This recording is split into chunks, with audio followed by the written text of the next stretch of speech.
Coming up next on Two Cops, One Donut. So this is like maybe my second or third case in narcotics. I'm like, man, fuck that.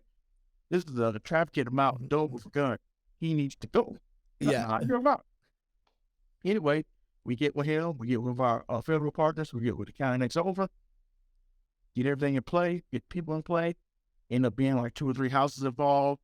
And then we get the vehicle taken down. It was a grandma. She had a big red bag. I remember this. Pound of meth in there. But he pulled through.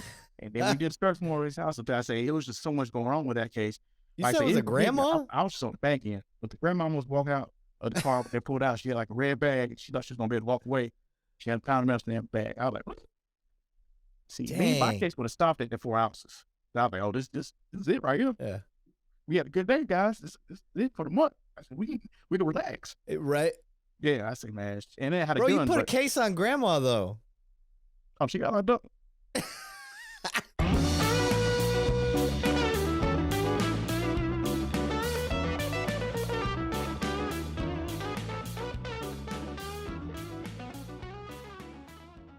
All right, welcome back. Two Cops, One Donut. I am your host, Eric Levine.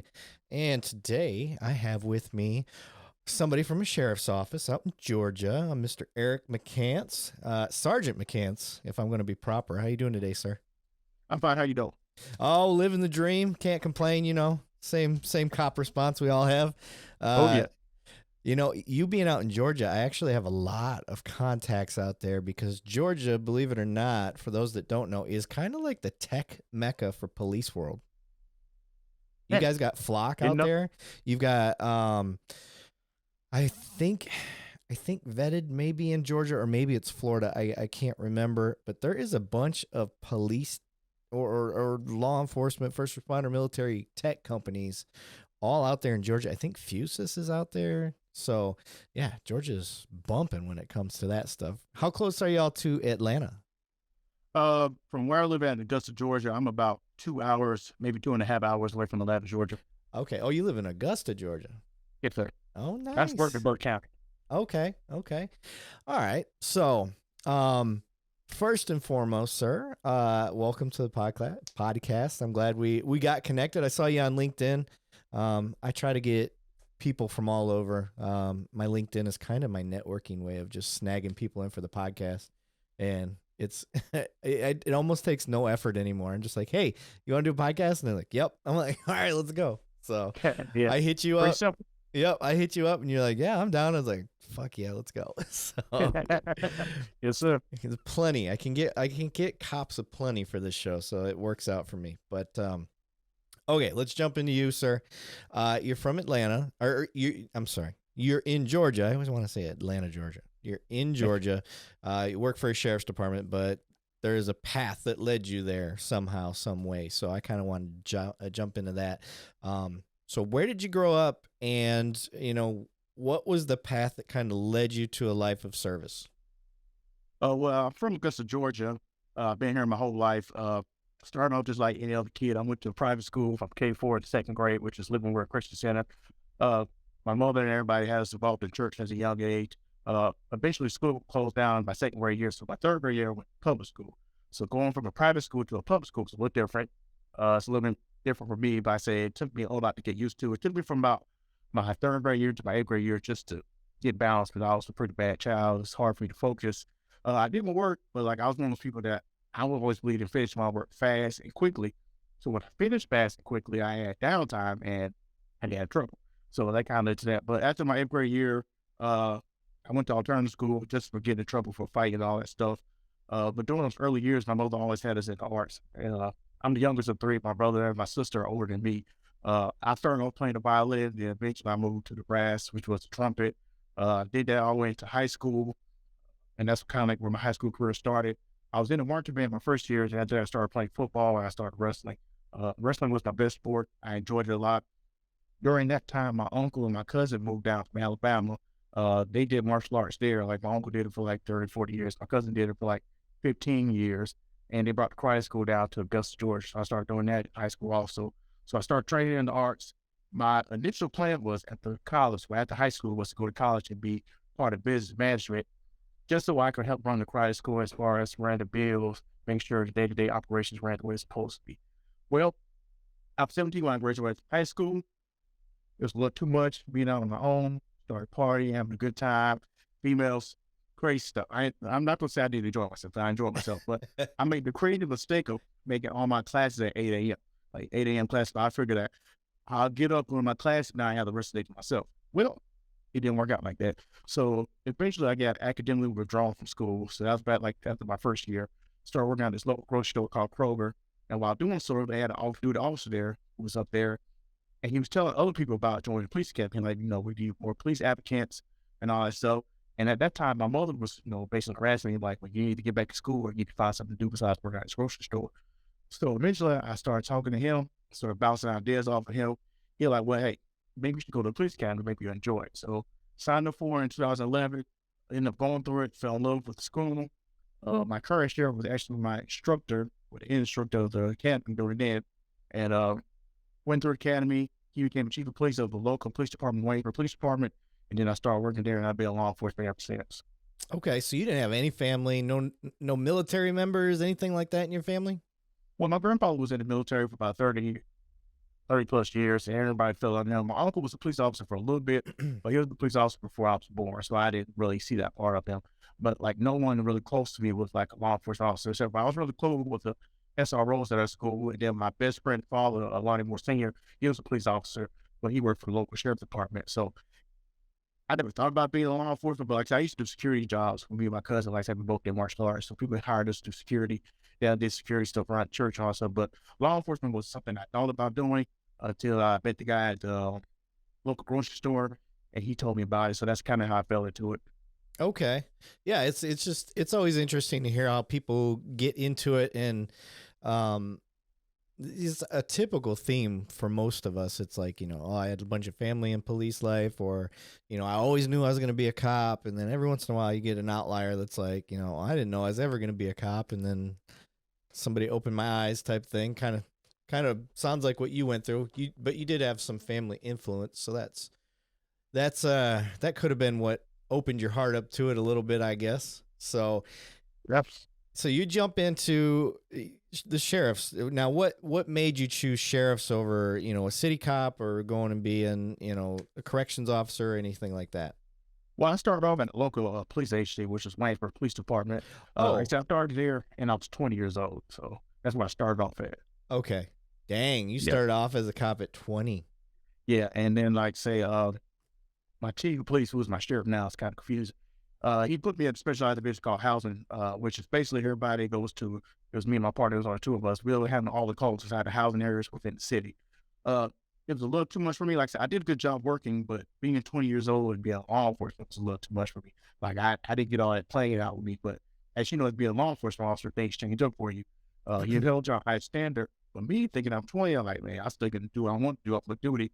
But one thing I had to learn, like growing up being a law enforcement officer, is that you're going to be held to a high standard, and that really and truly you're never off duty. So whatever you do off duties can influence you when you're on duty. So got in trouble, like I say, speeding, losing equipment, just being young and naive. Females, like I say, as you know, come in uniform, they start to come your way. And during that time, like I say, before I became a law enforcement officer, I was really big into writing erotica. It's something I did, something I did back in the day. I was pretty good at it, but it kind of followed me into law enforcement. And then my chief told me at the time, like, hey, I understand you like to do what you're doing, but at the end of the day, you're held to a high standard. You can't just be putting all that stuff out there like that because people look at you differently because you're a law enforcement officer. Me being 20, I'm like, here, I said, people follow me what I'm doing. They like what I'm doing. Yeah. But as I go older, I understand that. And that's kind of like stuff like that kind of got me in trouble. Like I got ruined for Facebook. I used to put on my Facebook page. Like I used to write some short stories. And I had a good following. I had a very good following. If I wrote a book, I wrote it was sold at least good 10,000 copies. I had good following on. But it was kind of intense stuff. And so every time I apply for a job, they'll see these stories I wrote back 10, 11 years ago. And they'd be asking like, so what's this? I'm like, I used to be a writer back in the day. I said, he told me not to. I still kept doing it, but it's in my personnel file, so it follows me. But, I can explain it now that I'm a little bit older. So that's kind of like what happened with my first job. Just being young. And like I said, I wasn't an aggressive officer, but me and my partner got the job done. And like I said, back then, I was still training hard in martial arts. So like, we just wasn't going to take any crap off. And that's what he told us. He said, make sure people are comfortable enough to have a beer with you, but know that he won't take any shit from you. And that's just how it works. Like, we're going to give you one opportunity. Do what you need to do. If not, we're going to have the problem. So that's just kind of how it was for me on my first law enforcement job. Yeah. How old are you now? 32. Okay, so I have this conversation with officers that have been around the block for a while. If you would have asked 18-year-old me, I knew I wanted to be a cop at 18. So if you would have asked 18-year-old me or even 21-year-old me, I would have told you, yeah, I'm ready for that job. Like, I'm ready to be a cop now. Let's go do this. But if you ask 25, even 35-year-old me, if I was ready to be a cop at 18 or 21, I would have told you I was out of my mind. There's no way I was ready to put a badge on at that age. And I almost think that 25 would be a reasonable starting age for police. But, yeah, I think you have a little bit more life experience. You know how to deal with people a little bit better. But like I said, most time when you come out of high school or you're just 21, 21, you think you're the best boy. You think you can take on the world, want no problems come with. So, and then I didn't know how to process people. Like I say, I came from a school called Glass High School. And like I said, we're known for fighting. Like I said, I'm not going to say I was one of the people all the time, but we were just known as people. Like I say, you challenge us, you want to show us. So in law enforcement, you can't be like everybody. You got to learn how to talk situations down. That if you had to take that next step, then you take it. But in most cases, they want you to take it. That's why my sheriff sent me and my partner to Burke Judo. At first, we weren't learning that process. Like I said, if you said something to us, you wanted to pull out air in your chest, you like show. You're like, well, okay, everybody doesn't need that. Some people are just angry at those situations or the problem that they're going through. You got to learn how to talk them through that. Me, and I was like, okay, man, you need to do this, you need to leave. They're like, I'm not fucking going anywhere. Oh, you're about to leave out this house. yeah.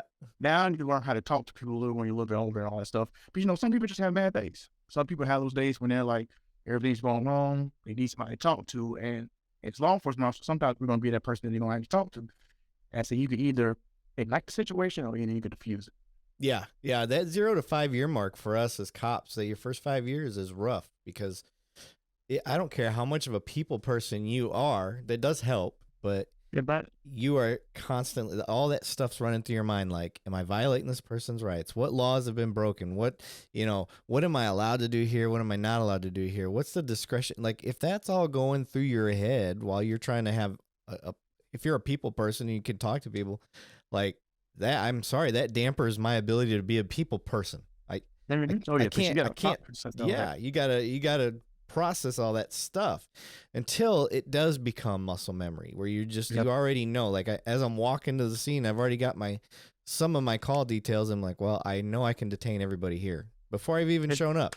Like, I already know I can detain all these people. Okay, so what am I gonna do? Well, I'll get my partner. Half of them will take those guys. I'll take this half, and we'll work the story out. We'll get together. We'll take you know how the process of a call is gonna go, versus that 0 to 5 year mark. Depending on what department you're at and the volume of calls you get.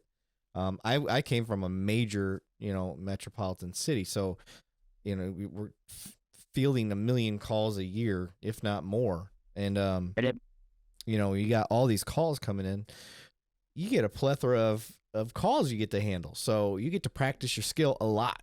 Versus a small city that's got a couple thousand people, you don't make a lot of contacts on real criminal activity. So now the wheels got to constantly be turning because you don't get to practice as often. So yeah, it can make a difference on that 0 to 5 year mark and the volume of calls and your experience level and learning how to handle them, how to talk to people like you're talking about. So, all right, well, you do the sheriff's thing.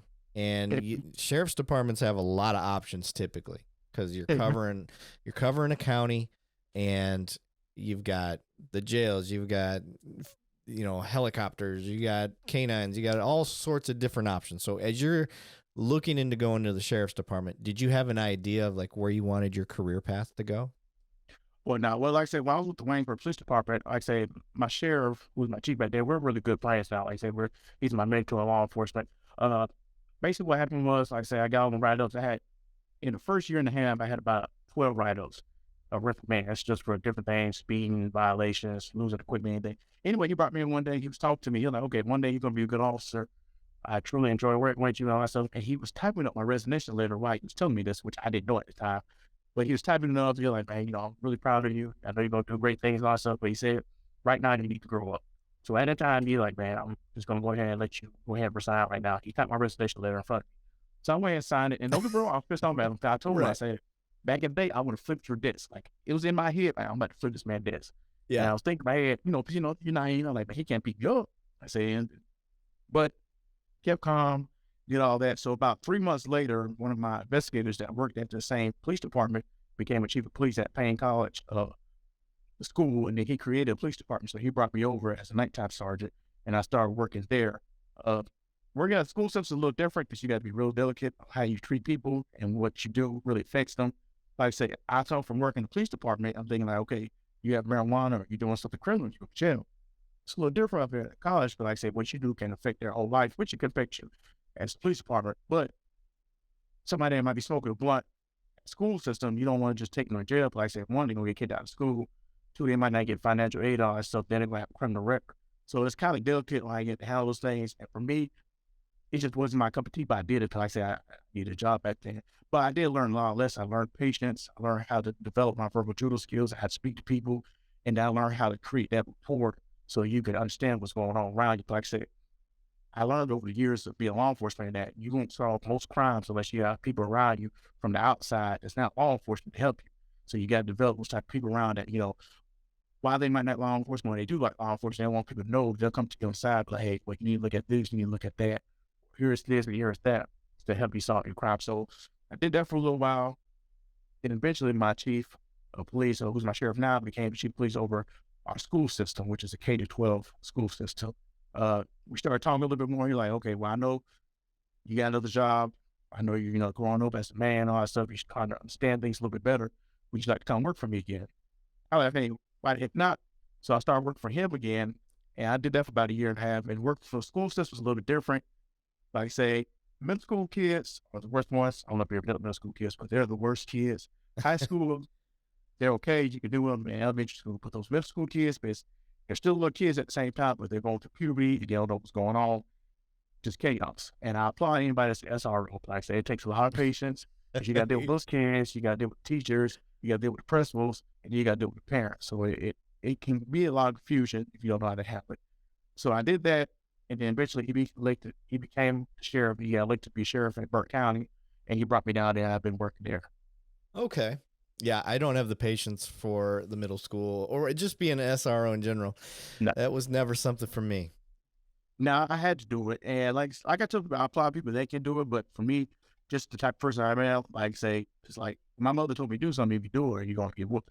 That's just how she was. Yeah. I was in martial arts. We tell you to do something, you do it, or I'm gonna beat you there. That's just how it was. But for these Yeah. people, they come up from different places, parts of society, all these different things. And then, like say, some of these kids come from like some of the worst experiences.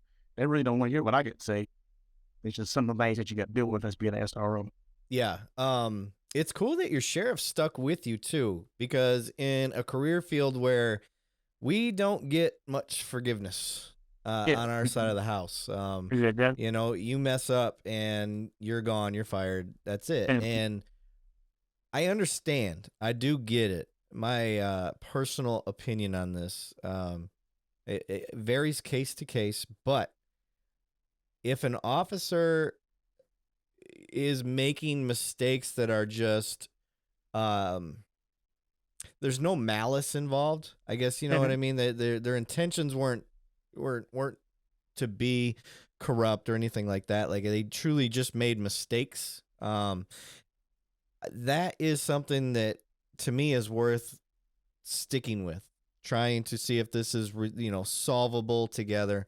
But we do not, like, that is not the trend for our career field.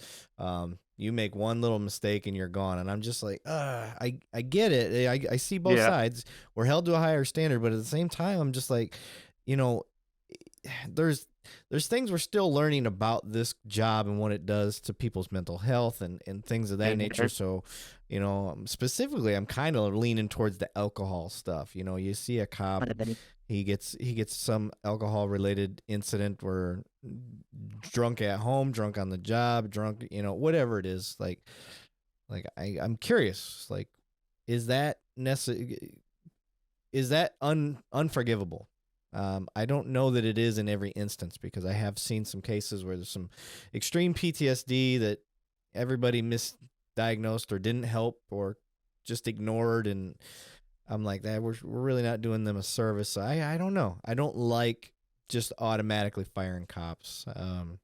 I think it's a Yeah. case by case basis, and I really like your story. I mean, just alone, he stuck with you. He realized that you was an immature cop at the time, told you what to do, take a path, but he stuck with you. He wasn't just talking shit and trying to make himself feel better about letting you go. He stuck with you and brought you back in, and here you are as a sergeant now. So apparently things have been working for that sheriff. If you're law enforcement, stop and listen to me right now. If you're a police department that does not have an LPR system, Insight is offering the first 10 agencies, that means one agency apiece, gets one camera for free. You have to tell them that Two Cops, One Donut sent you. You heard me right. If you're a police agency that does not have an LPR system yet, or does have an LPR system, and you're not happy with the product you have, Insight is offering you a free camera. No strings attached, and they will install it. I have 10 to give out. Tell them Two Cops, One Donut sent you, or reach out to me, and I will get you in contact. If you're a business owner or an HOA, please stop and listen to me right now. If you're just listening to the audio, do yourself a favor and watch the YouTube version of this episode to get a visual of what I'm about to tell you. I want to tell you guys about Insight LPR. It's a license plate reader. If your agency, community, or business is looking to invest in LPR to help solve and deter crime or to make your community safer, Insight LPR has my vote of confidence. I've met with their team. They know their LPRs, guys. They're the real deal. They bring over 75 years of collective experience to building LPR cameras and the software that supports communities across the country. The other thing I really like about this team is how much they listen to law enforcement. They understand the importance of working together with law enforcement and getting their input as they build and innovate products and their service to match the needs of law enforcement. In other words, when I complain or have suggestions to make their damn camera better, they actually do it. The Insight LPR team is extremely passionate and takes pride in their product development, which makes their cameras some of the most durable cameras in the market. For the gear nerds out there, what that means is this stuff's made of military grade aluminum and is nitrogen purged, whatever that means. This design makes the cameras rugged and able to withstand harsh weather elements. Here's the big selling point for me. Their nighttime scan accuracy is higher than most of the leading competitors. In my opinion, this is what sets them apart. As we know, the majority of crimes occur at night, so it's critical to have high scan accuracy at night. Insight's cameras check the box with the nighttime plate read accuracy greater than 96%. 96%, guys. That's pretty freaking high. If your community is looking to invest in LPR technology, reach out to one of their experts today, or reach out to me. Tell them Two Cops, One Donut sent you. Yeah. Well, like I said, my sheriff always been really big in that. Like I said, Sheriff Fonz Webb, he's done that for plenty of people. Like, people get DUIs and different stuff like that. He always wants to get to the root of the problem, like what's going on and stuff. Maybe we can send you out to get some help and all that things. Yeah. And like I say, I guess it's because he's always been a teacher first, always been a mentor. He knows that people make mistakes. And he always told me, like, I made mistakes. I might not have got caught in my mistakes, but I make mistakes too. So he believes in being a leader and telling people how they can improve what they're doing and just show them a better way. And like I said, he's done that for many of us that work in law enforcement, just to give us a second chance at it. Because like sometimes, we just don't get a first day. Sometimes you mess up. Sometimes you need to be punished. But some people deserve a second chance. And that's one big thing that we need to do a little bit better in law enforcement. Like I say, at the end of the day, we do a crazy job, especially if you're working for a large agency and you're going from call to call, you're seeing all these murders, going through all these things that's going on inside the law enforcement world. It can take control on us. And like I said, many people, even to now recently, we just started paying attention to mental health inside law enforcement. Just back in the day, we were just like, okay, well, we need to take her gun badge. That wasn't always the answer for things. Sometimes people needed help, but we didn't know how to reach out for help. Even now, people still don't know how to reach out for help, requiring enough help. So if they mess up, if they just did something crazy, I said, yeah, let it go. But sometimes they might need to step away from the position for a little bit, or they just need to go send off somewhere to talk to somebody so we can find the root of it. So that's why I always think it's really good for law enforcement leaders to figure out the root of the problem. They need to help them out by sending them to extra classes or whatever to figure out what they need to do as law enforcement officers. Yeah, I agree. And it's funny when it comes to the mental health stuff. I mean, even now, we're still having issues when it comes to what's offered from departments. Is it an internal fix? Is it some sort of mental health that's internal in the department, or is it a third party company that's external from the department? And I think that makes a big difference, because if you're having trust issues with your department, I don't want to go to the internal mental health thing. I want external third party. So I know for a fact that I'm not being discussed over coffee with a friend, that's like, just don't say nothing, dude. But, McCants came in the other day and he's talking all this shit. And I'm like, like that's a risk that you run when you have internal mental health help. And so that's where some of the trust issues, I think, come in for police, and why we don't get help, because we don't even trust internally the what's being offered. So something to consider for people out there. If you're like, well, they give mental health help. Well, do they? Is it something that's trustworthy? Is it a mental health professional, or is it, the wife or husband of some cop that just happens to have their, mental health certificate? I don't know what to call it. They're a clinical psychologist. Those are things to consider. So pay attention to that stuff. So, all right. So you work for the sheriff. It's your same boss that you had when you first started. So that's kind of cool. And you're getting in there, and what are your duties like when you first start out versus like what was the career path you were looking to take? Well, honestly, and I've always been like this. I never really had like a career path. I always enjoyed law enforcement. I enjoyed the excitement of it. Like I've always been that type of road where, you're going to be in foot chases, car chases, all that stuff. And that's kind of the secondly. But when I first started, I was in just a regular deputy answering calls. But when we came down, he brought some people from the bigger agency, which is Augusta, Georgia, Richardson County. They brought a team down called the Crime Suppression Team. Basically, they were that team. Like, they around the nation, they used to call them the Green Berets. But basically, I say, if anything was going down, these were the people that's going to go. They were the ones that looked good in uniform. They were the bigger guys. Find the dope, find the warrants, find the people that stole the car. You said they called them the Green Berets? Yeah, these are like, I said, our uniforms are black and green. And they used to call them Green Berets. Oh, and shit. Don't let the Green Berets hear that. Yeah. And like I say, but basically, like I said, even the people in the community knew, like, everybody else's car said, regular patrol, but their car said CST, which was Crime Suppression Team. And people knew that when they're coming around, you need to tighten up. Because if not, you're going to end up dealing with them. That's just not what you want to do. So my best friend, who's my partner now, works on Narcotics. He was a sergeant over in crime suppression then. And then I asked him when I first came back, I'm like, do I have a room crime suppression? Is the way I get over there? Like, we don't have a room right now, but eventually we'll have some. So basically what I did is I became a student of the game. When I wasn't working my patrol duties or had free time, I'll find out where they were in the county and I'll go over there. I became their animal boy. Like, they wanted me to do paperwork, somebody's going to jail, inventory cars, anything like that. On my days off, I work with them, ask them just kind of help, just so I can learn how they work, become a student of it, so they can become familiar with me. So eventually, I believe we started in January, about November of that year, they had Spot come over and asked me why I wanted to come over. So I did. So I was doing that for about a year and a half. And during that time, before I came over, my sheriff told me, he said, you need to get some education. He said, why, you might be a good officer. If you want to go state, federal, or if you want to be promoted in certain agencies, you need to have some type of degree. So I went online, got my bachelor's degree in criminal justice. And as I got my bachelor's degree, he's like, well, maybe you work on getting your master's degree, just put you in a different category. He said, I know some people don't look at degrees as being a good officer. And he said, that's not going to make you a better officer. It's just going to help you better with how you deal with people. Like I said, you're going to have to deal with people in groups and, you're in college, writing papers, people from all over the world. It just helps you see things differently. That's always looking at things from the law enforcement eye. So I did that, got my bachelor's degree, got my master's degree. That's all while I was working with crime suppression. And I don't know if you know about street cop training, but during that time, that's when I found out about street cop training was with Dennis Benito, who's the owner of the group. So basically, I was young then. I used to send my videos off to him and let him dissect them. Because like I said, he was good at interdiction work, which is what I like to do. And he always told me, like, you'll be a good officer. He said, one thing that you do that you probably should work on is that you talk real fast. He's like, you're from Georgia. He said, you're a little country. He said, you need to slow down a little bit. Me, I talk fast. That's just how I am. And most people, they'll be like, huh? And I said, I just got to remember to slow down. He said, we're going to slow them down. We're going to pay attention more to people that's involved in doing activity. He said, looking for the cars that just beat up. You probably going to find some dope bill. He said, stop looking for all that. Just look for people that don't have a reaction to your presence, and that'll help you out. So I was with him, not with him, but I used to see him in my videos for about 6-7 months. And eventually I started hitting big cases. Like I said, I started working in addiction work on highway and all that stuff. I started hitting big cases.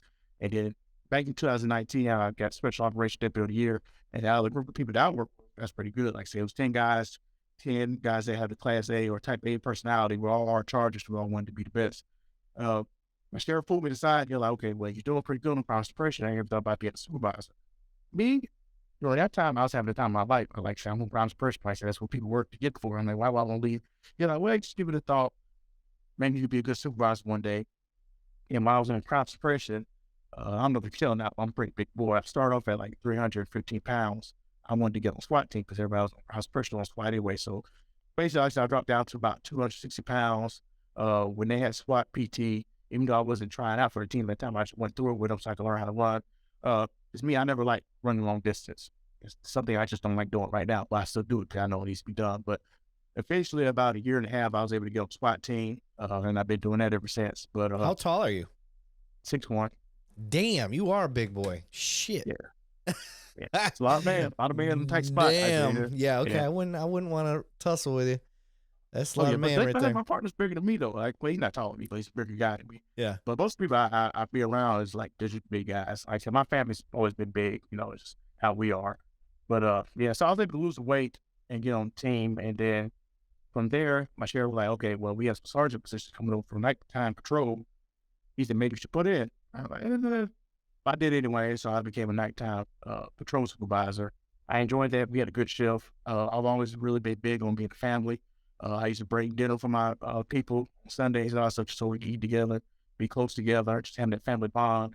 And like I say, I told people that was on my shift, like, hey, maybe you should look at getting a degree. Maybe you should look at trying to go to supervisor school and all that stuff. Different things that people told me over my career that helped elevate me. I said, maybe you should go ahead and look at it. Even though you've been on the road 2 or 3 years, you can go ahead and have these things under your belt. So when things come around, you'll have the tools in your belt that's needed to get these positions. So I enjoyed it. I enjoyed the family atmosphere that we had. But he knew that eventually I wanted to go state or federal. He said, well, maybe you should try to get some investigation experience under your belt. At that time, I was enjoying night shift. I don't know, maybe I wouldn't do that. He's like, just give it a thought. He has some narcotic spots coming over in. Like, well, maybe you should try that. He said, you like working dope anyway. As road patrol side or traffic stop side, he said, maybe you'll like working, dope on the narcotic side, I guess. So I put in for that. I ended up getting it, and I've been doing that ever since. Okay. You brought up some good points as far as education and stuff go. I got my master's as well, and you get shit from your friends at work and stuff. They're like, "Oh, Levine's got his fancy degree," and I tell everybody almost exactly what you said. It does not make you a better cop. It really doesn't. It doesn't teach you how to do police work necessarily. But what it does do is it provides opportunities that you wouldn't normally get. So like as soon as they see on the piece of paper that you got either a bachelor's degree or a master's degree or whatever it is, and this person doesn't, well, you automatically move up before anything ever happens. So now it's providing you opportunity. And the other thing it does is just provide you perspective. So if you go through any sort of courses that involve classroom discussion, stuff like that, especially in criminal justice majors like us, there is a lot of discussion. There's a lot of talk. There's a lot of, you're talking to corrections officers, FBI people. You're talking to just people throughout the criminal justice system. So you get to see everybody's perspective from their little fishbowl of how they do their work. A municipal cop does stuff different than a sheriff's department. So you get to see all those nuances and differences. So perspective and opportunity. That's what the degree really does. No, it doesn't make you a better street cop at all. So people they give you trash about it, but I told them, I said, it might not be your cup of tea, and they'd be like, well, I've been in law enforcement for 20, 30 years. I didn't need a degree and all that stuff. I said, which is fine, but in the day, certain levels you're not going to go to. Like certain jobs require you to have a degree. And I say, just because you got those 20 or 30 years, you're not going to get that opportunity. And I said, I'm not going to talk trash about you. Like I said, if you don't want to get a degree, that's fine. I'm not going to push it on you. But like my sheriff told me, he said, like, if you want to go to GPI, FBI, and all that stuff, they require that. And if you want to be a little bit more top tier, you get a master's degree. But I said, you know how to write papers. You know how to discuss things with people without getting upset. Like I said, I was in group discussions with people that was in law enforcement, in my law enforcement classes, and all they wanted to do was argue. Well, like, I don't think the law enforcement officers can do this and that. And you got to be able to elaborate on that without shouting or cussing them out on your group thread. Right. And like, so you got to be able to do that, quietly do it to them or nicely send them a nasty letter. I'm like, okay, well, while your opinion is your opinion, let me tell you why you're wrong. So you got to learn how to do that while you're in college. And that's why I tell people, I say, we learn how to do that. But that's probably like, the profession. More degrees you have, more people want to talk trash about it. Well, I need this to get that. Yeah. This might not be for you. We're gonna do what we need to do. That's just Yeah. what I. Yeah, my boys are like, oh, Levine's got a fancy piece of paper. I'm like, hey, that was an expensive fancy piece of paper. Very. And your tax dollars paid for it because I used the GI Bill from the military. So thank you for your service. Yes, I appreciate it. Yes, Right? Yeah.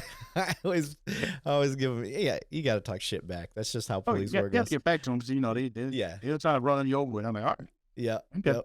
I said nobody gets off for free, so they get it back too. But yeah, I thought it was interesting you brought that up. We've talked about that before on the podcast, and it's always nice to hear from somebody else that's, you know, a few states away. Anyway, I'm over in Texas, you're over there in Georgia, so because my sheriff, he's really big on education. Like he taught at Faulkner and all that stuff, and basically he got them to do a program that basically the criminal justice program, if you're at the law enforcement, or I think it might be first responder, they give you half off their degree prop. So basically, if it's like $20,000, you'll be paying $10,000 for it. So Nice. he's always been big on education. He always told me that while you don't need to have so much education, he said it's always better to have more. So you, like I say, you could be able to articulate a little bit better. People respect you a little bit differently when they be like, okay, you're just not a regular cop. Like I said, you got a degree and all that stuff, which is not gonna make you any better. But people are like, okay, well, you know, he went to college, he did some other things. But, you know, a lot of people think that law enforcement officers, people that just get out of high school, college, couldn't make it nowhere else to become law enforcement.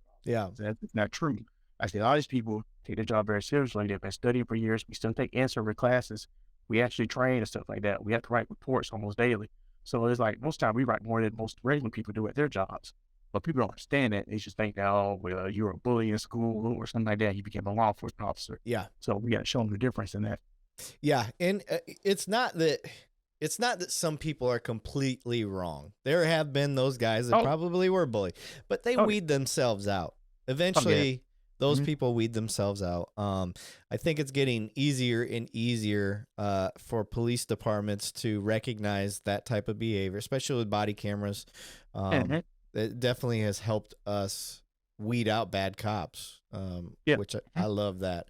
And I also I'm on the other side of that, where I think you don't need a degree to be a cop, in my opinion. I just think I think there's a lot of great cops I know that don't have a degree, but there's certain departments that won't hire you without one. And I think they're doing their community a disservice by only hiring people that have a bachelor's degree or higher. I'm like, that's a little too much, because, you know, there's some people that didn't have those opportunities to get a degree, and they'll make excellent cops. They have life experience. Yeah, they got the life experience. You know, I grew up in Flint, Michigan. There's a lot of people that don't have degrees where I come from, and there's a lot of them would make great cops, in my opinion. And me, I didn't have my degree before becoming a cop. I got it afterwards, once I've already been a cop. So yeah, me too. I was on that doctor program, you know, where it takes 8 years to get your bachelor's degree. Oh yeah, so, yeah, it took me forever. But I finally got it done, you know, and then I didn't want to let my GI Bill go to waste, so I got my master's. I had downtime. It was easy to do the schoolwork and work at the time, so got that out of the way. But no, you brought up good points, and I just wanted to elaborate on that a little further. Okay, so you get into this narcotics. Now did you move into narcotics as a sergeant? Yeah. See, the way it works is like for our department is like anybody, unless you're fairly new, anybody moves in the investigation, you're gonna be all sergeants. Basically, like, so when you come on scene, you don't get into it with the sergeants, lieutenants on the road. They kind of say that you have some type of rank or whatever, that you know what you're doing. So everybody that's over there is a sergeant. That's just a regular investigator, and then you'll have a lieutenant, captain, and major as over division. So we're all sergeants, like me and my partner, and everybody else that's back there with us. There's a score of us that's narcotics. We're all sergeant. Then we have our lieutenant that's over us. So that's how it works. Okay, I got you. I'm following now. Okay, so now let's get into, like, what's y'all's mission? What does it take to do that? Like, what type of training? Like, if you were to hire somebody new to your unit, like, what are the things you're looking for? We're basically trying to show somebody a path of what a narcotics unit is expected to do, what they do on the job, and what it takes to get there, if that makes sense. All right, went back. So like I said, what our sheriff, what he wants us to do is basically not say eliminate the drugs, but you're not going to do that. It's a billion-dollar industry, but just slow it down, the flow of traffic of narcotics that comes through our county, all that stuff. Like I say, nowadays we're dealing with a lot of people that's overdose. They think they're getting just Percocet, oxycodone, methamphetamine, heroin, and that. But people are lacing it. Everybody's trying to chase that high, chase a higher high. And what happened is that people start lacing their drugs with fentanyl, stuff like that. People are overdosing. So basically, what he wants to do is find the people that are selling the drugs. Now, to find people that sell the drugs, you're going to have to deal with people that are users. And like I tell anybody that's coming in narcotics, you got to be a people person. You got to be able to talk to people. Except at the end of the day, they want to trust you. You want to trust them. I say that excitedly with us on narcotics. Like I say, we're going to trust you as much as we see you. Because if you ever dealt with people that call informants and CIs or anything like that, most of the time they're going to be sketchy people. Do what you need to do. But basically, like I say, you got to be able to work though. Like I say, you got to know how to work drug cases. You got to be around it. Like I say, people are coming out with new drugs daily. You got to stay abreast of that. But you got to be able to take it for what it's worth. Like I say, you catch them out with some drugs, whatever like that. If they can do something for you, that's fine. If they can't, that's fine too. And like I tell people, everybody doesn't deserve to go to jail. That's just how it is. Yeah. Like I said, if somebody comes to you, they have 1 pill, 2 pills on them, you got to make that decision. Like, okay, is this 1 or 2 pills going to be worth taking this person to jail and giving them a felony record? You got to be able to determine that. But like I said, I know as young officers, most time you change your stage, you want people to recognize, okay, you want somebody else for a felony drug case. Sometimes it's not needed. Some people are having a hard time. Like I say, you look at a lot of people that are addicted to pills. They have been a wreck, they've been in the military, they've been in law enforcement, they've been careful for, and they was taking pills that they were prescribed for when their back was still hurting or whatever, or they got an injury, and now they're able to get off it.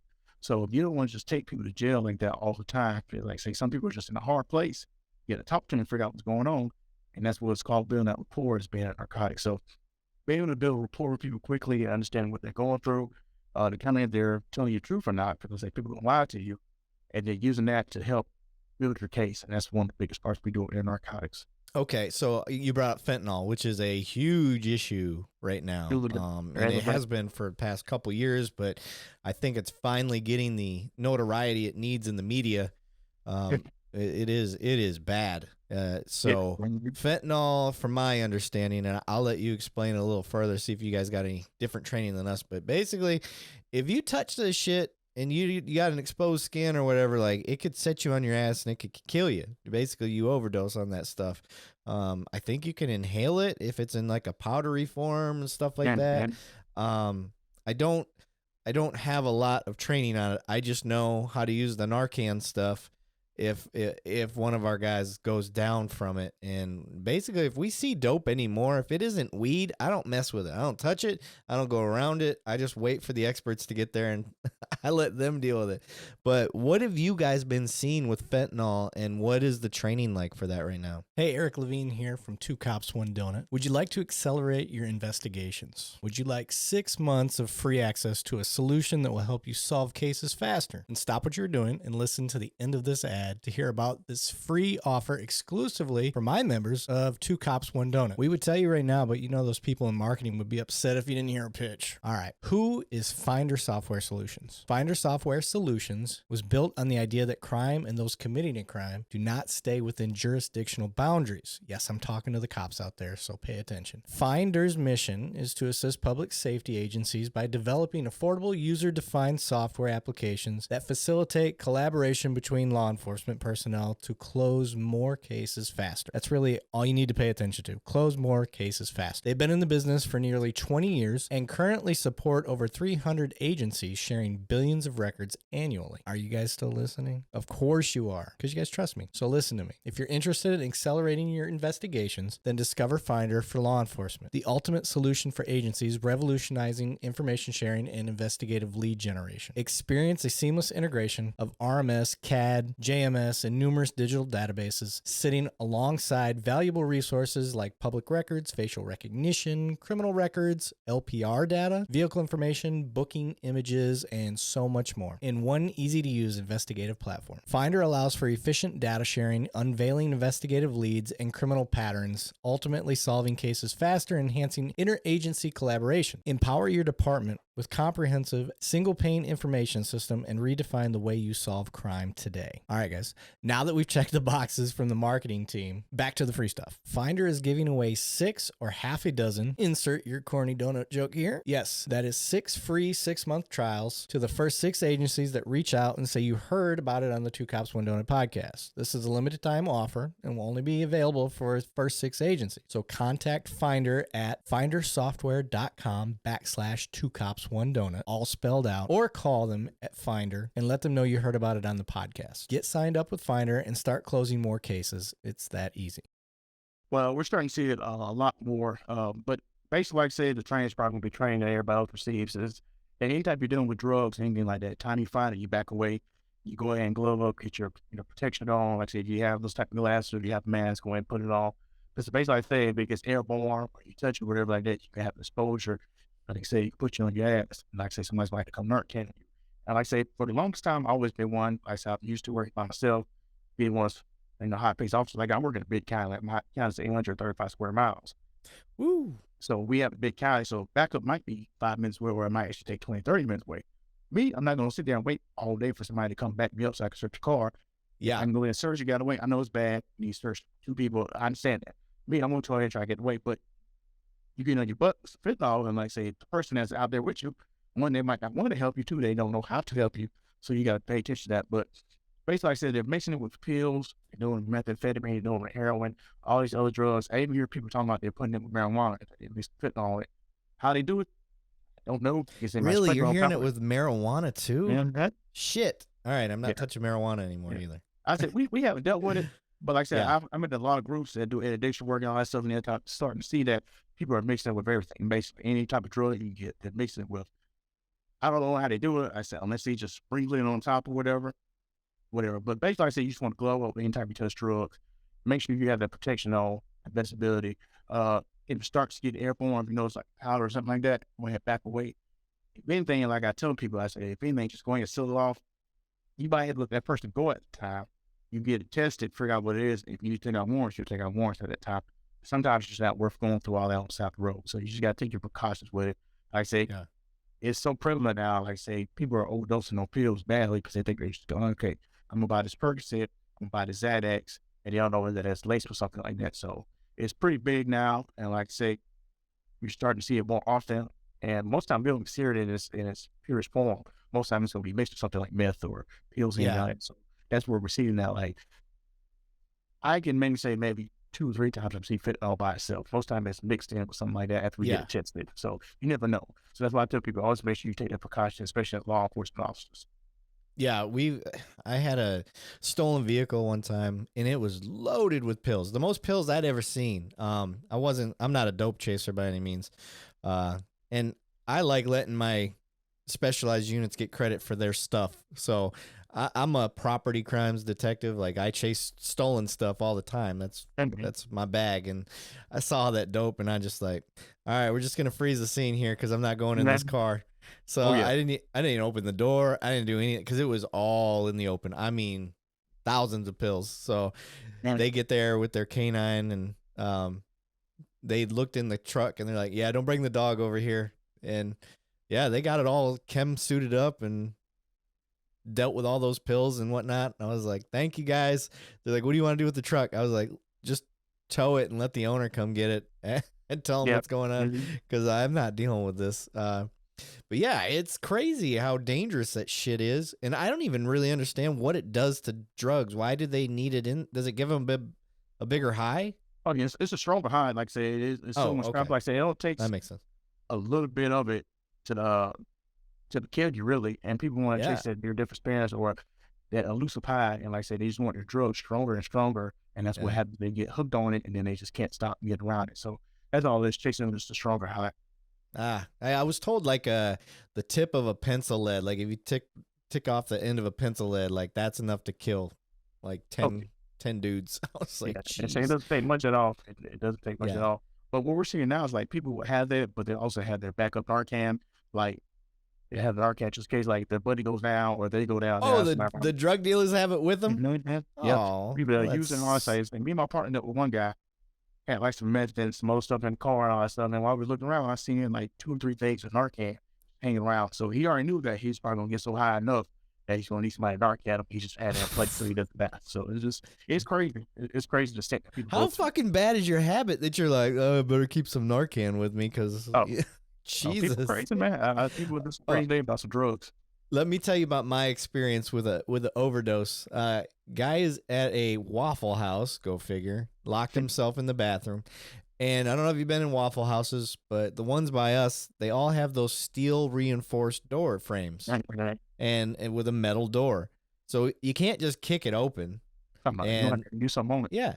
So Waffle House calls us, says guy's been in the bathroom for like 45 minutes. They think he's dead inside. Nobody's responding. Get there, fire department gets there. They get the door open for us because we can't get it open. My man is just out on the floor, so that we Narcan him because he had heroin. We could see the heroin there, and bring him back to. And I don't know if fentanyl was involved or not. I'm not 100% sure, but I tell you what, that was one pissed off addict. Because when that Narcan, if anybody's never seen how Narcan works on a person, it essentially stops the high like that. And brings them back to life, essentially. But it completely cuts off the effect of the drug.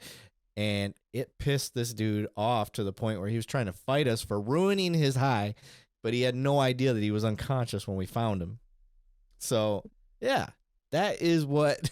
You do some great stuff, man, about them drugs, man. That's why I tell people, I say, man, you got to catch it when it's early. Like I say, you got to catch your kids and all that stuff before they get around that stuff. Like I say, man, I'm not going to say a lot of people can get off it or they don't get off it, but it takes a lot of work to get people off narcotics when they get Oh, yeah.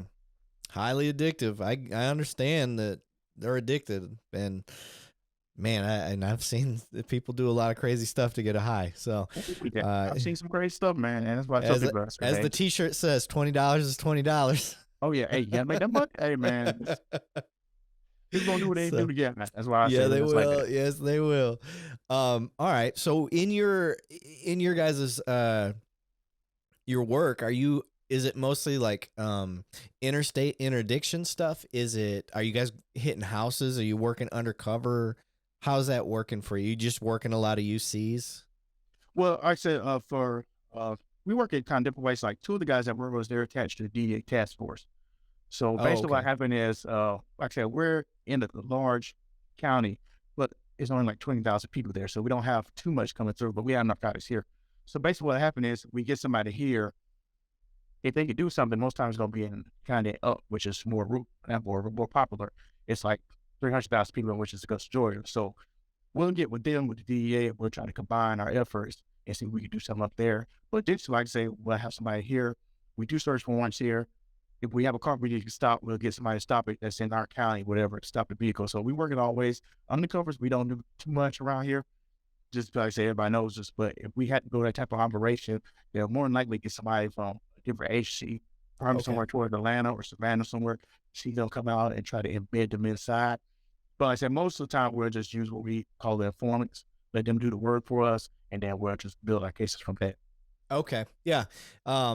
Working informants is always that's an interesting side of the job. So from my experience, what we do, so public listening is you make sure your person qualifies. You do a packet with them where they have to fill out all these questions and whatnot, and they're working off of a case or cases or because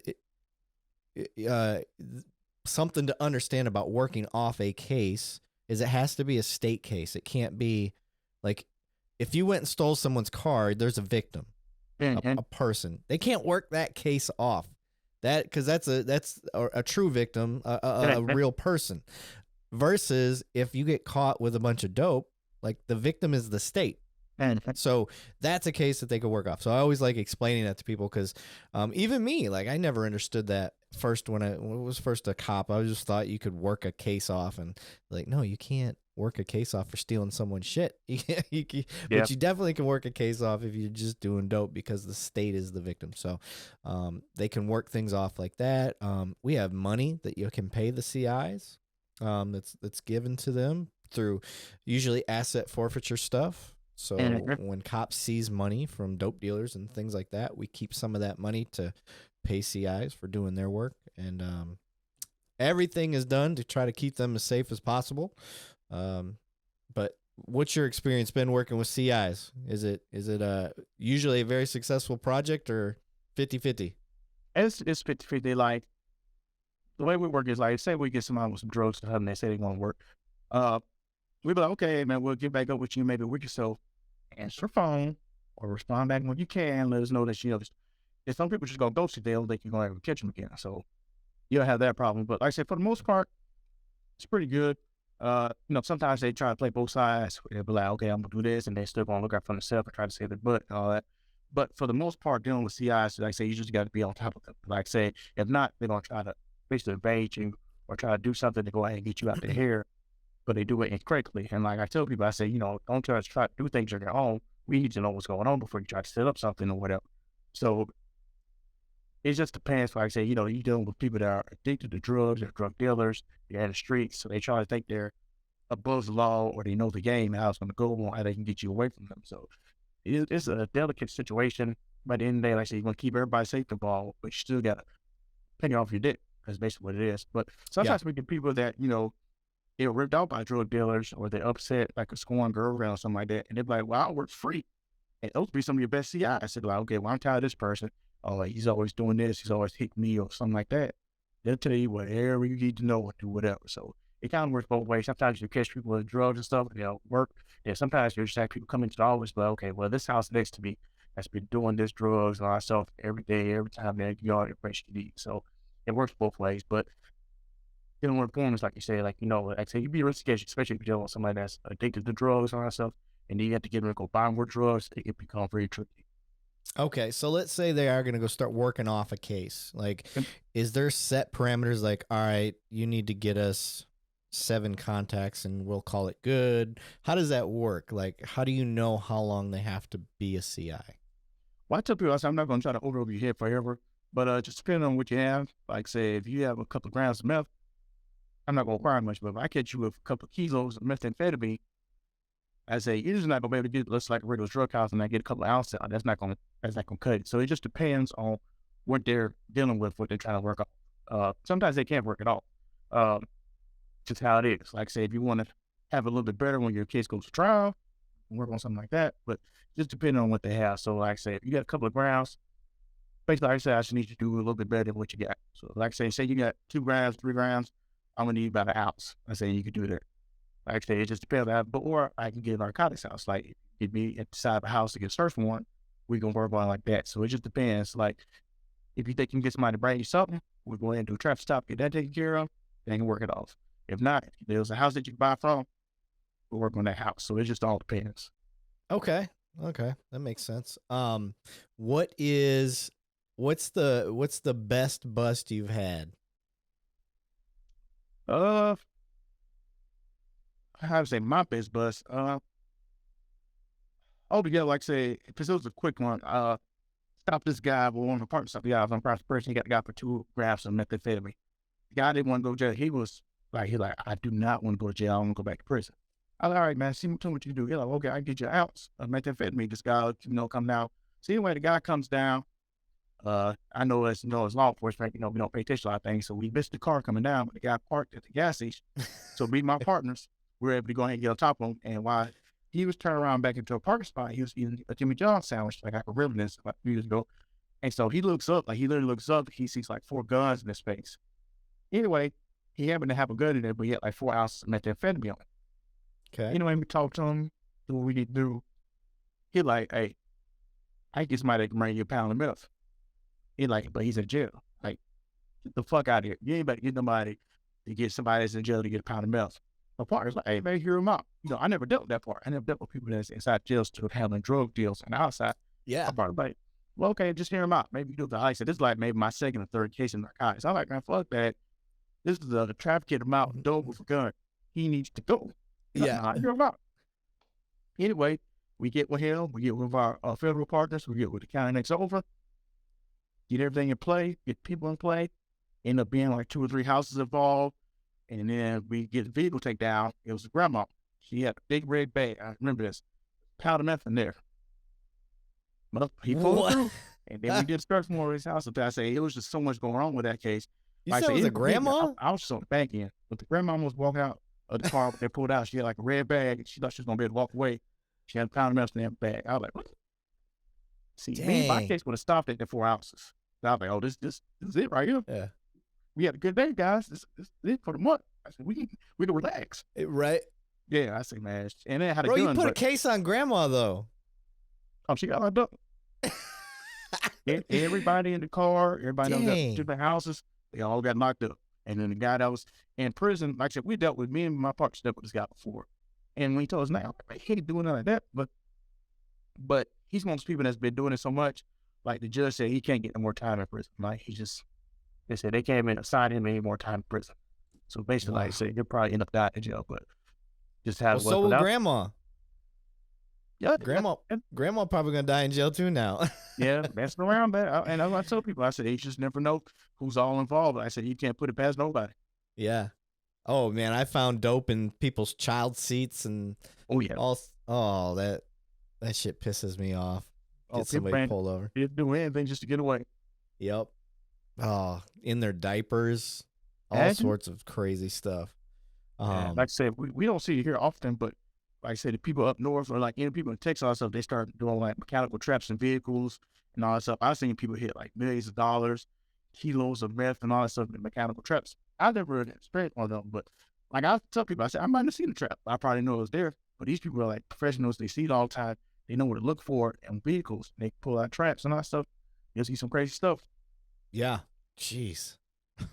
Grandma, poor grandma.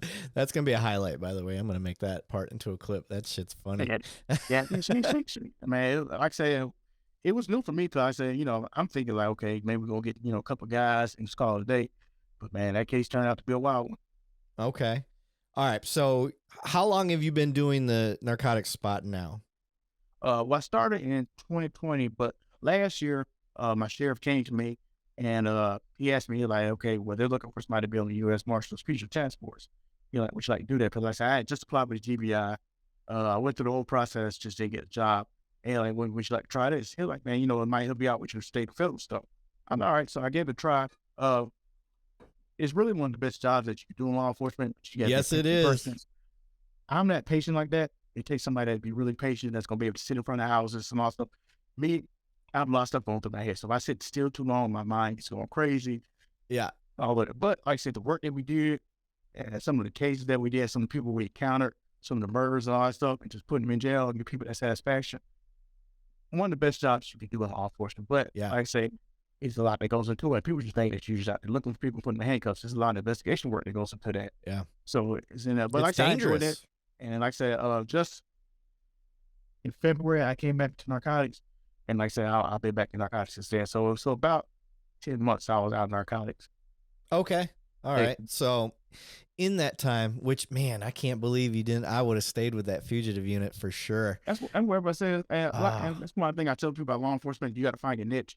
Like somebody always asks me, like, would you do traffic? I always say, I don't like DUIs. I don't like working rigs. That's not something I'm going to do. The U.S. Marshal Service, I liked it, but like I tell people, I'm one of those people that I can't sit still for long. Like, yeah. And you could be watching a house for days. Yeah. For days. And like I said, I would literally be in there almost about to cry. Yeah. Like I said, you listen to so many podcasts and so many people before you were crazy. And that just wasn't my cup of tea. But like I say, it was good work. I enjoyed it. But for that 15 or 20 minutes of action that you're going to get, you're going to be sitting there for almost 4 days looking at a person trying to figure out, positive identification and all that stuff. So yeah, it's adult hide and go seek. That's why I like it. Oh yeah.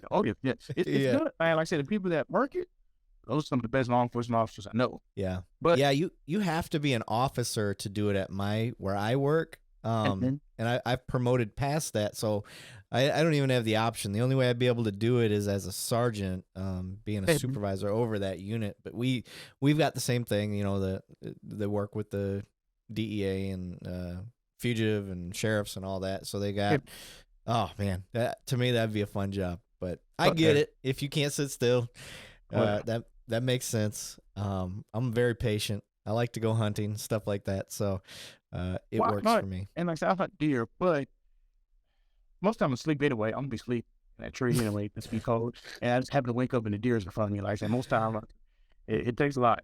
That ain't hunting. That's sleeping with a gun in your hand. And that's true. It is true. That is true. I mean, most times I prefer going early in the morning. I try to get out there before first light, maybe an hour before it, sit up. And most times, like, I'm to fall asleep, and I just happen to wake up by a bird or something, or a squirrel trying to fight me or whatever, and then I'll Yeah. see Peter out there. So, How many?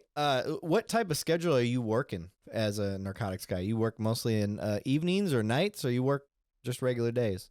we work most of the regular days unless we know something's going on or we have a target that we're looking at. Uh, Most times it's just gonna be 9 to 5 regular hours. Okay, But so you like I say, adjust. You yeah, adjust yeah, if something pops up. yeah, like I say, we got Yeah. an active target that we're working. We need to work nights, or we need to come in on the weekends. We'll do that. So it's kind of fluent, but most of the time, like I said, we find a target and we figure out the pattern. We're gonna be 9 to 5. Okay, that makes sense. Yeah, that's how my unit works. We property crime stuff. We'll do buy busts and all that crap. Normally, we can get all that accomplished. Working. So we work 6 a.m. to 4 p.m. I mean, we can get all that crap done usually in that time frame. We can even be a little proactive if we don't have anything going on and go sit up on the pawn shops when they open up, and then you see the shit that they stole the night before as they're trying to come in to sell it to the pawn shops. That's where learning human behavior is a big thing. You can tell the people that go in with stolen crap versus the ones that are not. That reaction to police press, we could tell them. But and that's why, like for us, like we need some days or we don't have any informants going, go out there and get them home. So you have to go out there, get in your truck, get in your vehicle, whatever, see who's doing this or whatever, make some contacts, see what you can get going. Yeah. Okay, so with this experience now in the narcotics world, what do you think that could be improved? What are some things that you can see down the path that you think narcotics could be doing better? Be a little bit more versed on how people, react. Like I said, a lot of times with law enforcement officers, especially ones that are younger or whatever, they just never dealt with like certain people. Like I said, you gotta understand their movements, how they talk to people, all that. And like I said, you gotta understand that you can't talk to everybody. Like I said, some people just not gonna want to talk to me. Some people are just not gonna want to talk to you. That's what's part of having different people in your group. And like I said, Yeah. if you encounter somebody that's maybe Hispanic or black or white, somebody that knows the culture or how they react or how they talk is probably going to be a little bit better for them to talk to. Like I say, just because you make the case, don't mean you have to work it. That's why I tell people, I say, okay, well, man, you got the drugs off him, but maybe he's going to feel more comfortable with this person. So you can't just be like, well, I got him with drugs, you're going to work for me. That makes people shut down. Well, okay, well, I got this partner. He knows a little bit more where you came from. Maybe you talk to him, maybe he can get you a little bit bored. So you just got to work on that. And then also, like I say, being in a partnership with other law enforcement agencies. Like I say, sometimes law enforcement agencies get in fishing contests with each other for one reason or another. I say just be able to work different cases together. But like, okay, well, I couldn't get this person, but I know they're selling drugs here county. You want to look at them? I have this person that might want to work. Sit them over there. Let me know how they're doing, anything like that. It just becomes more of a brotherhood. Like I say, in most cases we are, but sometimes, like I say, we get in those fishing contests where we be like, okay, well, if that didn't happen over here with us, we don't want anything to do with it. But just be able to work cohesively together is going to help us solve better crimes, make better cases. So those are two things I think would be better for us. Yeah, I agree with that second one especially. I think we do get in these pissing matches with other departments, jurisdictional issues, things like that. It blows my mind. I'm like, we're here to do one thing: catch bad guys. Like that's the whole point. So if we've got the ability to do that, let's get it done and let's hit the biggest case we can hit and do what we got to do. I don't care who gets credit for it, because I can tell you this: if the county next door is, well, we want the case, we want to get credit for it. Okay, cool. It's still going in my stats. I'm still putting it in my books anyway. Yeah. So because I got us there, and we work together. Like it's one team, one fight type thing. That's the way I look at it. So be a partnership, which is like we had a combined effort or a joint effort, joint task force, whatever, to do this. I say that's all you got to do. Yeah, exactly. And that's what I do every time. I'm like, I'm the last person to get credit. I give everybody else credit, and then I win by association either way. It doesn't matter. So, and then people are more prone to work with you when they see that you'd given them the credit, in your stuff. So yeah, it is. It's such a dumb thing, and I've seen that, or the other way, and this doesn't apply to narcotics necessarily, but there'll be a traffic accident right on the border of jurisdiction. Like, it's on your side of town. I'm like, if I'm the sergeant on scene, I am fighting the other department to take the call. Give it to us. I want to be the one that helps. Like that, it's the opposite mindset. I see more often than not of like, no, you guys take it. It's on your side. No, you take it. I'm like, dude, you should have to rock, paper, scissors me to win taking it because I want it. Yeah. But I don't know. I guess that is. But yeah, that's those are two great things to work on. What, because we got regular civilians and stuff watching this as well. What is something that you can brag about that you think narcotics units are doing really well that the people don't know about? How are you guys helping the community in a way that they may not know? Well, it's stopping for of narcotics. And like I tell people at work in narcotics, work drugs and dope, I said, you're not going to be able to stop all the dope. Like I say, it's $1 billion issue, but if you can stop one person from overdosing, stop one death wherever you did your job. And like I said, that's what people don't understand. Like, while other people are overdosing or you see like drugs getting through or whatever, for the ones that we stop, you never know who we stop from being killed from it. Like I said, around narcotics, there's a lot of violence. People get ripped off. People get, upset because they're on different terms and things like that. It's a lot of stuff that comes with it. But if we're able to stop those drug houses or stop them people from bringing drugs in, you never know the magnification of what we just stopped. And that's why I want people to understand, like, it's the reason why we do this. Because, we get the same thing in Georgia all the time. Like, it's just marijuana and all that stuff. I say most of the most violent crimes that we see about drugs comes from marijuana.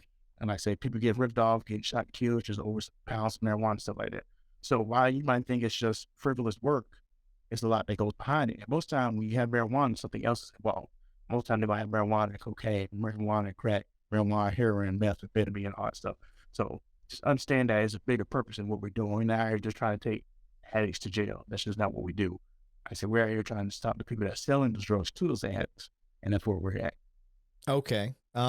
You kind of led into my next question is the argument of, it's just weed and stuff like that. So you hit on that of why it's more than just weed. It does lead to violence and all that. What's your opinion on the argument of decriminalizing drugs? No, I say it. I know it's going to be a bad idea. Like I've said, I've talked to people that live in like Colorado and those different states that legalize marijuana. I said like it's become worse of an issue because of certain things that happen around it. Like when people do have these big, large dispensaries and they get robbed and different things like that. I believe it's all about holding people accountable for the actions. Like I say, the effect that these drugs are going to have. And like I tell people, I'm not going to say you have to take smoke with people and everything, but like I say, most time when I deal with people that have marijuana, they have some other drugs involved. And like I say, most of the bias that we see around drugs comes from people that deal with marijuana or have marijuana. And like I said, then at the end of the day, people decide to smoke weed and stuff like that, and they decide to do these crazy acts, decide to drive, which they know they shouldn't. And they become involved in accidents, and they be like, well, it's just weed. Like I said, at the end of the day, we had an effect on it. So I believe it's going to always be a bad idea. Like I say, you can't tell me it's going to be a good idea to make marijuana, methamphetamine, heroin, all these other drugs legal. Like I say, it's just not going to be a good idea. Like I say, a lot of these property crimes that you deal with and stuff like that, people come for work or steal things because they need money to pay for their drugs. Yeah. Like I say, even if you make it legal, it's still going to be other stuff around because when they can't get their supply like they need to, they're going to start doing crazy stuff like robbing people, stealing stuff, try to get more money or doing whatever to get those drugs. So I believe this really should be no argument, but at the end of the day, people go argue about anything. They're going to be like, well, it's not harming anybody. Okay. Yeah. Until they steal something from you or until one of your loved ones die because of this drug, then you're going to feel like it's not affecting you. But you go out there and do a couple of overdoses and see how it feels. Try to tell somebody parent that, okay, when they get a bad pill or they're smoking methamphetamine or like I say, they got shot because they had some marijuana that somebody else wanted. And then you let me know how that is. Yeah. I got kind of a weird opinion on it. If things are going to be decriminalized, I think there should be a very hefty enhancement on any crimes that you commit if you are found to be under the influence. So if, let's say we did decriminalize more than just marijuana, let's say we decriminalize meth. I'll just throw that one drug out there. If you commit a crime while being high on meth or in possession of meth or whatever it is, the enhancement should be, 3rd-degree felony, whatever it is, because you are assuming a responsibility by consuming some sort of narcotic, for your personal use, and then you go out and do something stupid on it. Well, it's just like a DWI. You go out and you kill somebody while you're drunk. Well, it's enhanced now. It's not just, what is it, manslaughter or whatever they alongside. Yeah, now we've got some more upped charge for that. So if we want to make a compromise with people, if that is the way, because ultimately civilians, the society in a whole is who makes these decisions. And Us together is who makes these laws. So if they decide to decriminalize, drugs in general, like, okay, but please increase the enhancement on any crimes you commit while high, while under the influence, or while in possession of those things, because there's got to be something, because I think you will solve a lot of problems, but I think you will also create other ones that we weren't aware of. So, well, like I said, anything's going to have its pros and cons. Yeah, and like I say, you're going to have, like I say, with marijuana and also, I know one thing that revenue's picked up for those places, like I said, that's going to be a pro. Like I said, people going to spend money. And then you're going to have people that's going to do it safely and all that, but then you're going to have people that's not, and that's going to be the issue. It's going to be people that's not going to do anything correctly. Like I said, they're going to want to go out there and drive. They're going to want to go out there and party with their friends, shoot guns, and do crazy stuff by their under the influence of those type of narcotics. And that's where the issue comes. I say everybody was civilized and do what they need to be doing. We have discussion. We're like, well, you can have the drugs. You're not harming anybody in the night, but it's things that come along with it when they under these narcotics that make us like, okay, well, we know we can't have that. Like I say, you go out there tripping, out here trying to stab people, trying to fight people, trying to bite people, crazy things like that. And that's where that argument comes into, like, where they don't need the drugs. But it's always going to be a catch-22 with those type of situations. Yeah, you're right. It is, for sure. All right, so the future of narcotics, like, what is some of the stuff where do you see it heading, especially with technology and changes like that? Is there anything that you're seeing coming down the pipe that you're like, this is going to be a real exciting thing for people that do this line of work? I like to say social media. Most people tell themselves about social media type things, because they want everybody to see what they got. Maybe listening up there, like they do the extra prices and stuff, like, well, I get this pound or whatever, hit me up and all that stuff. But it makes it a little bit difficult, because I see a lot of people doing stuff like through apps and all that stuff. So they're using this to make money and all that stuff, and they're doing like through Cash App, Venmo, and all that stuff. Back in the day, you do hand-to-hand transactions. A lot of times that's different. Like, they'll save you money, pay for the stuff, and get shipped to them. So it's making it a little bit more difficult for law enforcement. Really? They're getting them shipped to them? Oh, yeah. Like, damn. Marijuana, like I say, you'll catch people out here getting marijuana shipped from California all the way over here. And like I say, I know people that work airport interdiction. Never heard of it until about 2 or 3 years ago. But they work airport interdiction. And what they do is they catch people that's, bringing the drugs through the airport, or they work parcel interdiction, which is through the United States Postal Service and also through FedEx. They'll buy these packages. It looks funny, whatever. They'll feel it. And a dog will work around and get a search warrant. And they'll do what we call, basically, I say they'll get a controlled delivery, and they'll do a search warrant on the house. So that's kind of stuff that we're seeing now. No shit. I've heard in some areas they're using drones to deliver dope too. Okay, I know they do it over, especially in the prisons and jails. In the prisons, yes. I was gonna say, I know they'll do it over prisons where they're just flying over and they release it and they go pick it up in the yard or whatever it is. That's some smart shit. Oh, it's that's why I tell people, I say that's what we gotta see on top of our game. Like, you see it all the time. Yeah.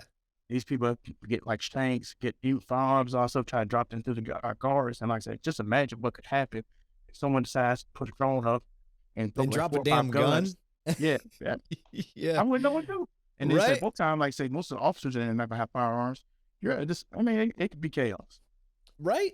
Oh my God, that's brilliant though. That is brilliant. Whoever came up with that shit. I'm writing down the time. I do this for when I think things are gonna be a good clip. So, all right. Well, I was gonna say something. The drones, and then I'm trying to think of one other cool thing I heard that they were doing. But using the apps, to do dope. It's not even so much the dark web anymore. They're just doing it out in the open on this shit. And like you said, how the hell do you bust it? Like, shoot, UPS drivers are probably unknowingly the biggest dope dealers out there. Oh, the airport. Mm-hmm. Yeah, they don't even know they're out there delivering dope to people. Jeez. But All right, brother. I don't really have anything else off the top of my head that I want to hit. I think you nailed everything I'm looking for. Is there anything that you thought of that you were like, this is a big point that needs to be made or somebody should talk about? Well, the biggest thing I've been on lately is just mental health, especially just in law enforcement, but just in the community in general. Just trying to hit on that point. Like I say, a lot of people don't want to talk about it. Even people that are having problems with mental health, they don't want to reach out to it. Like I tell them, sometimes it's not best to go in by your age, you find somebody from the outside. And like I tell people, I believe most law enforcement officers just need therapy. I'm not saying it's crazy or anything, but like some of the stuff that we see and some of the stuff that we do, we just need to talk to people about it. And like I said, you can't tell the people that you live with or your family or friends about all this stuff, but they don't look at you like, what were you doing? Like I say, you just need to have somebody that you can talk to that's unbiased, that's going to give you an opinion of it, let you know that it's okay, do different things like that. And that's why I believe that mental health is really big right now, because most officers, we keep it inside, hold it within ourselves. And then sooner or later, that cup's going to overflow, then it's not going to be pretty sight. So we got to learn how to take some of that stuff out of that cup so we can have a better time. Yeah, no, you're right. It is, I think it's just the culture of this job. We hold it in. It's not cool. It's not popular to go around talking about your feelings or having problems. And then you're worried if people find out you're getting therapy, there's all this stigma to it. And I will say, I think it's getting better. I think it's definitely on the uptick, for going in the right direction. So I've done quite a few episodes on mental health just because, all 10 of my fans that listen, they've been asking me to have these mental health episodes. So I got quite a good collection of them going now. But yeah, I will definitely, I'll clip that part too. And we'll put a little YouTube short out there just on telling people it's okay to go get help. And, yeah, I like that. Well, brother, I appreciate you doing the show, especially just out of nowhere. I just hit you up. I was like, hey, man, you want to be on this podcast? He's like, yeah, let's go. Oh, yeah, I appreciate it, man. I say, I like it. I enjoy it. Had a good time. I appreciate it. Let your boys know I told them all to be safe and have fun and keep doing what they're doing. Yes, sir. You have a good one. Be safe, too. All right, brother. I appreciate it.